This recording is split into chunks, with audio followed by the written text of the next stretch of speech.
phone shattered the silence at 3 in the morning. Leo jolted awake, heart hammering against his ribs.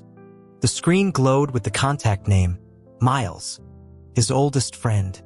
The kind of call that never meant anything good. He fumbled for the device, his voice thick with sleep. "What? Dude, are you seriously sleeping?" Miles's voice was a frantic rush of static. "Your ex is everywhere. He's blowing up. I mean, nuclear. Ix." The word took a second to land, a dull thud in the fog of his brain. Then it crystallized, sharp and unwelcome. "Caleb." Leo rolled over, burying his face into the pillow. "Whatever. He's your problem now." "Leo, wake up. It's Caleb. Caleb James is trending. #1. That did it." He sat up, the last remnants of sleep evaporating. A cold, familiar dread pooled in his stomach. Of course it was Caleb. The universe had a terrible sense of timing. Miles was already bombarding him with links. Other friends, the few who knew the whole story, were flooding the group chat. His phone buzzed incessantly, a trapped hornet against the nightstand. The good news, he was awake. The bad news, he was painfully, irrevocably awake. The dream was over. The man from that dream was about to invade everyone else's. Caleb James, until approximately 3 hours ago a struggling musician signed to a mid-tier label, was now the internet's newest obsession. A late-night clip from a gossip account, comparing celebrities to regular people who outshine them, had featured a fleeting, devastatingly handsome shot of Caleb. The algorithm, a hungry beast, did the rest. It unearthed his new single, a melancholic track released quietly that evening. Then it dug deeper, finding writing CRS on several recent hits. The narrative wrote itself. The overlooked genius, the diamond in the rough. Leo scrolled, his thumb moving mechanically. Grainy street-style photos, candid shots from low-budget studio sessions. Caleb's face, all sharp angles and that infuriatingly knowing half-smile, stared back from 1,000 screens. The comments were a torrent of awe and newfound devotion. He felt a strange, hollow pride, immediately soured by a spike of panic. Today marked 1 year. 1 year since the end. Caleb, he remembered, had a sentimental streak bordering on pathological. He'd commemorated their first argument. Of course, Leo would remember the anniversary of their collapse. They'd met in college. Leo, a freshman, sun-bleached and still softening at the edges, had been dragged by his new roommates to a sports bar near campus. The place was called Murphy's, all worn wood and neon signs, smelling of fried food and spilled beer. He'd been waiting for the others to order, listening to the drone of a baseball game overhead, when a voice beside him at the bar said, "I'll have a ginger ale." Leo had turned, his own ginger ale dying on his lips. The guy had a silver stud in one ear, his hair artfully messy. He wasn't looking at the bartender. He was looking at Leo, a slow, curious smile spreading. His eyes were the color of lake water under a summer sky. Leo looked away first. Show off. But he'd looked good. Impossibly good. Later, as they loitered outside under the buzzing streetlight waiting for the check, the guy appeared again. He held out his phone, the screen displaying a new contact page. He kept a respectful distance, but his gaze was direct. "Hi, I'm Caleb." Under the watchful, amused eyes of his roommates, Leo scanned the code. The phone chirped its confirmation. "Leo," he said, and that was how it started.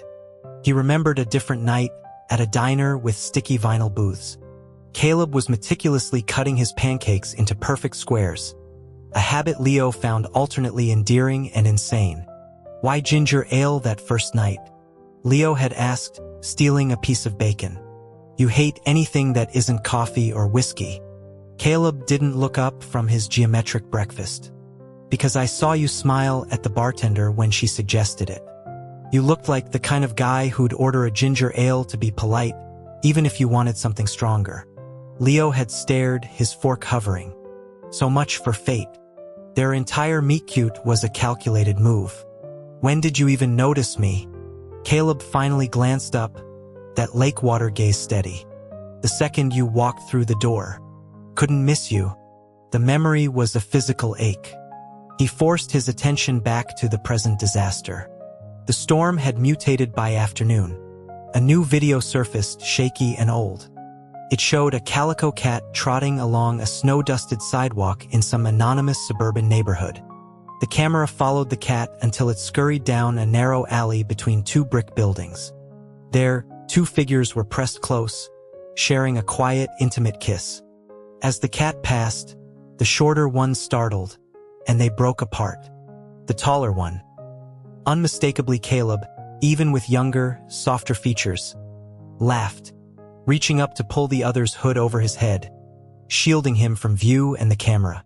The internet, predictably, lost its collective mind. Caleb's team scrambled. Statements were drafted and discarded. Denials were planted. The video was analyzed and declared a deepfake by a legion of suddenly expert commentators. Leo deleted the final traces of Caleb from his own social media, his hands trembling slightly. He'd done a thorough purge a year ago, but paranoia had him scrubbing again. If the digital bloodhounds found him, the thought of Caleb's new fans, with their fierce, possessive love, turning their glare on him was chilling. For 2 days, the tide seemed to recede. The public's attention span, blessedly short, was waning. Leo began to breathe again. He considered seriously finding a church. Any denomination. He'd light a candle for every saint in the book. Then his phone buzzed with a text from Miles. Check Twitter. Now, he almost didn't. He was tired, but a morbid curiosity won. The new trend was Caleb James' secret account, and beneath it, Caleb and Leo. His blood ran cold. He opened the app, and the cascade of notifications froze his phone twice. When it finally loaded, he wished it hadn't. They'd found it. A ghost account, a love letter carved into the servers of the internet. Caleb's secret journal. And Leo was locked out, blocked from seeing it. He'd never known it existed. Using a friend's account, he clicked. The bio alone was a punch to the gut. For L. The feed was a museum of their relationship. Candid photos Leo had never seen. A picture of him, head buried in his arms on a library desk, a streak of sunlight catching his hair. The caption, my personal alarm clock. He hates morning lectures more than I do. Another, just the back of Leo's head, resting against a chest clad in a soft gray sweatshirt. Home. A shot of a messy dorm room desk. A half-finished sheet of music, a coffee cup, and a Polaroid tucked into the corner of a frame. In the Polaroid, Leo was wearing a ridiculous oversized college sweater, grinning and holding up two peace signs. Scrawled on the margin of the sheet music, in Caleb's tight script, in this broken, beautiful mess of a world, loving you is the only logic that holds. The most painful one was from an airport. They were clinging to each other, faces hidden, but the desperation in their postures was plain. It was during the bad time, the final cold, silent months. Leo had flown on a desperate impulse, then been too proud to call. He'd waited for hours, watching other reunions, until he'd finally reached out to a mutual friend, a producer in the city who had shipped their relationship harder than anyone. The friend had concocted some absurd story about a sonic retreat to get Caleb to the airport. Caleb, confused and miserable, had been driven there listening to relentlessly upbeat pop music. When he saw Leo standing there, he'd simply broken. Fell into him, his shoulders shaking with silent sobs, repeating Leo's name like a prayer. They'd promised it was over, the fighting. They'd promised so much. The account chronicled it all right up to the end. The last post was just a date. The day they ended. Leo sat in the darkening room, the blue light of his phone painting his face. The past wasn't buried. It was here on display, being dissected by millions. His phone rang again. Unknown number. Caleb's new manager, a woman with a voice like polished steel. She advised him, in no uncertain terms, to say nothing. to deny everything if asked. It doesn't concern me, Leo said, his voice flat. I don't really know him. She seemed satisfied. But Caleb, it seemed, was not. That evening, as the speculation reached a fever pitch about the authenticity of the secret account, Caleb James's official profile posted a single line. It's mine. It was real. Leave him alone. Chaos, renewed and magnified. Leo could almost hear the sound of a coffee mug shattering in some sleek, high-rise office. 20 minutes later, after a frantic call from the now apoplectic new manager, Leo logged into his own long-dormant account. He typed, his fingers steady. It was real. It ended peacefully over a year ago. I'm sorry for the noise. The reply came instantly, a chant rising from the digital crowd. Leo, say something to him. You have to have something to say. What was there? Congratulations on your fame. Achieved the day after our anniversary? This is all so ridiculous. My heart feels like it's been excavated with a dull spoon. A new trend bloomed. What would you say to Caleb? His phone vibrated on the table. The caller ID made his breath catch. He hadn't seen that name in over a year. He ignored the call. He looked at the blank compose box on his screen, the cursor blinking. He thought of the words on that sheet of music from a lifetime ago. He hit publish. If I had to say anything, I'd say this. May you conquer every stage, see every city light, and may you always, always believe that love, and you, Caleb, are enough to win. He logged off and didn't go back for a long time. 2 years passed. The snow was falling in soft, fat flakes, coating his hometown in a quiet hush. Leo stood at the entrance of the narrow service alley behind what was now his wine bar. He wasn't sure why he'd come. Nostalgia was a bitter master. He remembered this alley. They ducked in here once during a sudden snowstorm, laughing, breathless. Caleb had kissed him then, with a sweetness that felt stolen from time. That was the kiss in the old, grainy video. This was the spot. He turned, trying to orient himself. He'd been facing the brick wall, he thought. Caleb had been standing. A shadow fell over him. The snowfall on his shoulders ceased. He froze. A familiar warmth settled on his head, pulling up the hood of his coat. A voice, lower now, rougher at the edges, but unmistakable, spoke close to his ear. Planning to become a statue? Leo didn't think. He spun and threw his arms around him. Caleb's startled gasp was warm against his neck, and then strong arms locked around his waist, holding him so tightly it almost hurt. The umbrella Leo had been holding clattered to the wet pavement, forgotten. He pulled back just enough to frame Caleb's face. Older, the features more defined, the eyes somehow softer and sadder, and kissed him. It tasted like snow and memory and the faint, familiar hint of Caleb's coffee. When they finally broke apart, breathless, Leo kept his forehead pressed to Caleb's. Snowflakes caught in Caleb's dark eyelashes. You're here, Leo whispered. Saw the snow, Caleb murmured, his thumb brushing Leo's cheek. I had to come, just to see it. Me too. A car horn beeped, polite but insistent. A sleek black sedan idled at the curb. The window rolled down, revealing a man with a profoundly exasperated expression. Caleb's manager. Leo recognized him from a few fraught phone calls years ago. Get in, the man said, his tone weary. Before you start a new national scandal. Caleb grinned, picking up Leo's umbrella. Be nice, Mark. This is Leo. I know who it is, Mark sighed. My blood pressure knows who it is. In the back seat, Caleb kept Leo's hand in his, their fingers intertwined. Leo asked how he was here in this city. Caleb explained that his label had opened a satellite office here. He'd insisted on being part of the transfer. He sat in my office for 14 hours. Mark interjected from the driver's seat, eyes on the road. Drank all my coffee. Didn't say a word. The next day, we both sat outside the CEO's office until he agreed just to get rid of us. The company rumor is that Caleb is a human haunting. Later, in Caleb's new, sparsely furnished apartment downtown, Leo learned the rest. The 2 years of silence. The songs written and never released. The quiet, stubborn hope. Your last post, Caleb said, leaning against the kitchen counter. The one about believing love was enough.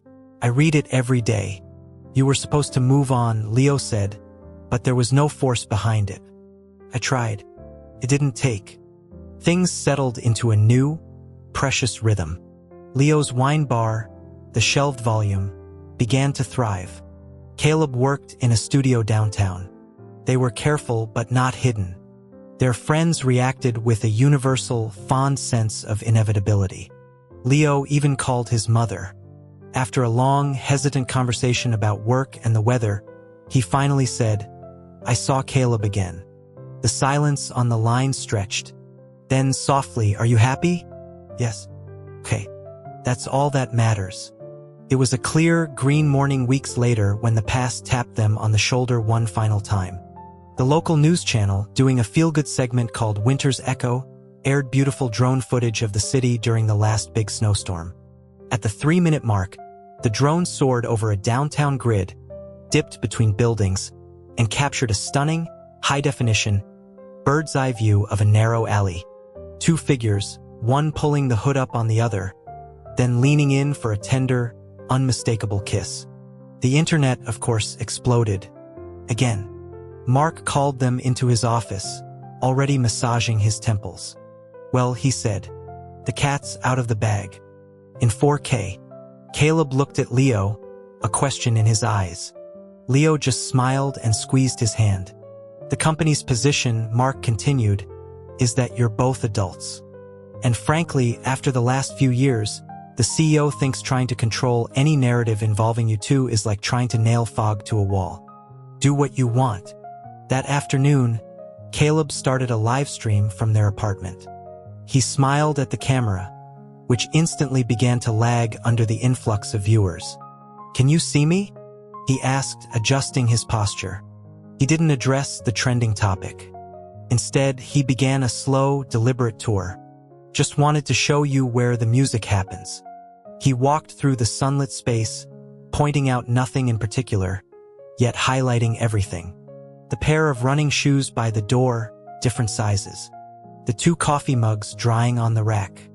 The grand piano in the living room, with a well-worn guitar leaning against it.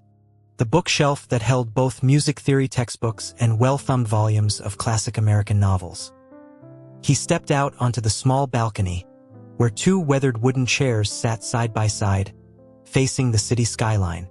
The camera lingered. The comments scrolled. A river of confusion, realization, and burgeoning joy. Is this what I think it is? 2 chairs. I'm crying. He's not saying anything, but he's saying everything. Caleb picked up the camera, bringing his face close to the lens. His expression was serious, open, more vulnerable than Leo had seen in years. He didn't wink. He didn't smirk. He simply said, "Thanks for watching," and ended the stream. In the quiet that followed, Leo walked over and wrapped his arms around Caleb from behind, resting his chin on his shoulder. On the silent, black screen of the laptop, their reflection was faint but clear. 2 figures, holding on, solid and real against the bright window light. Outside, the long winter was finally, definitively over,